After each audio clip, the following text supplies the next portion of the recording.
Carolina. But I don't know what the numbers will be. And joining us now live is Democratic Congressman from South Carolina, James Clyburn. Congressman, thank you so much for your time today. Well, thank you so much for having me. All right, so what's going on with Mitt Romney? Why do you believe that he had a 23-point lead in the polls, and now that is down to 10? Well, there were two things converging in this state. One was Mr. Romney himself.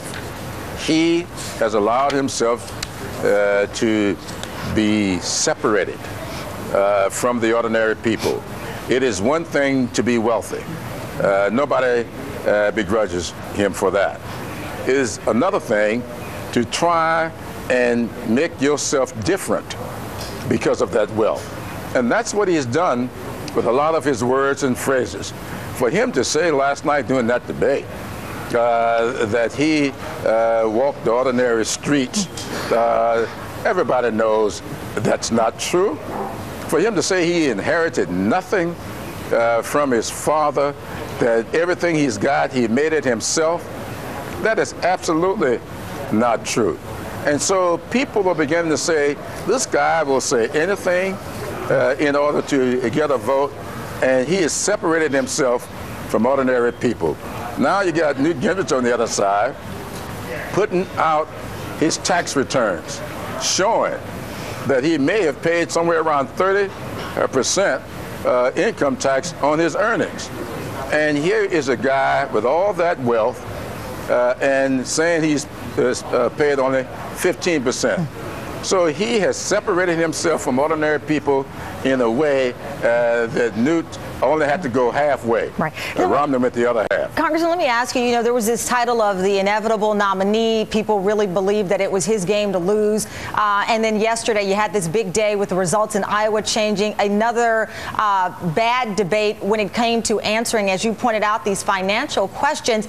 Even still, Mitt Romney tries to, if you will, juxtapose himself as the adversary or rival to the president, the man in office right now, when he has not even dealt with getting the full confidence of conservatives and other members of the Republican Party. It's like he's putting the cart before the horse.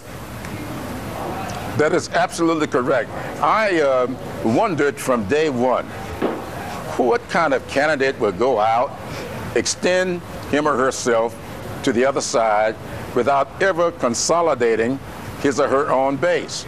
And they didn't seem to do that. Their whole thing was, all you got to do is to be a hater of Obama or an objector to Obama, and that's all you needed for your base. No, no, no. Base voters are interested in what you are going to do for me. How will my tabletop issues get better if you get elected? So you just can't be against the other guy. You got to show me why it is I need to invest my precious vote in you. But Mitt Romney.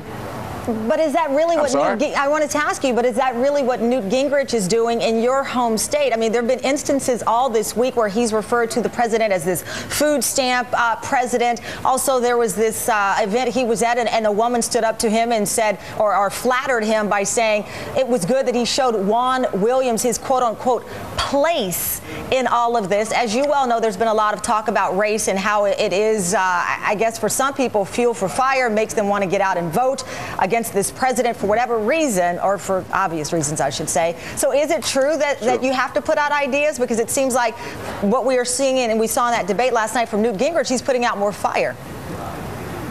What I said was Newt had to do his 50%. His 50% was consolidating his base. And that's what he's doing with that kind of language. He does his anti-Obama stuff, but Newt has done a good job of consolidating his base. Now, I don't like where his base is, but the fact of the matter is, using words and phrases like that tend to consolidate his base. And that is what he's done to excite these voters, and that's why, with Romney failing to connect and not talking about his vision for the future, and with him consolidating his base, those two things have converged in such a way that Mitt is going to benefit in a very positive way. Congressman, let me ask you about, of course, the first 5 minutes of the debate when John King asked Newt Gingrich about his wife's interview, in which she revealed, according to her, that Newt Gingrich had asked her for an open marriage. All of the candidates were asked their thoughts on this issue of a person's character and how it should play into the vote. But I want to play how each of them introduced themselves to the audience at the beginning of the debate. Let's play it. I'm Rick Santorum, and I want to thank the people of the Low Country for their hospitality to my wife Karen and our 7 children. I'm married now 42 years. I have 5 sons, 5 daughters-in-law, 16 grandkids, and they're the joy of my life. I think setting standards are very important, and I'm very proud that my wife of 54 years is with me tonight. I want to thank the people of South Carolina for being so hospitable as a Georgian. So the other 3 thanked their wives and brought up their families, but when given an opportunity by the moderator, not necessarily to do any like mudslinging or try to air out Newt's dirty laundry, but to just talk about character, they passed, but then were passive aggressive by bringing up their spouses and how many kids they have. Well, we all do that. I'm very proud of the fact that I've been married to the same person for 50 years. I have had 3 lovely daughters and 3 great grandchildren. And we talk about that. I think all of that is fair game. We always talk about family issues and family values. The question is, to the extent to which we value our families. And so I think it's very good for them to do that. If I were Newt, I would have brought up the fact that that I've got a wife, even though it may be the 3rd one. The fact of the matter is, I think I would have brought it up if I were him. All right, Congressman Clyburn, it's a great pleasure having you on, and I hope to see what happens in your home state and talk with you about it very soon, sir. Thank you. Well, thank you so much for having me. Absolutely. And we're bringing in now Ron Motti, joins us from Orangeburg, South Carolina. Busy day there. Let me get your feel on what folks are saying, at least after the debate. Well,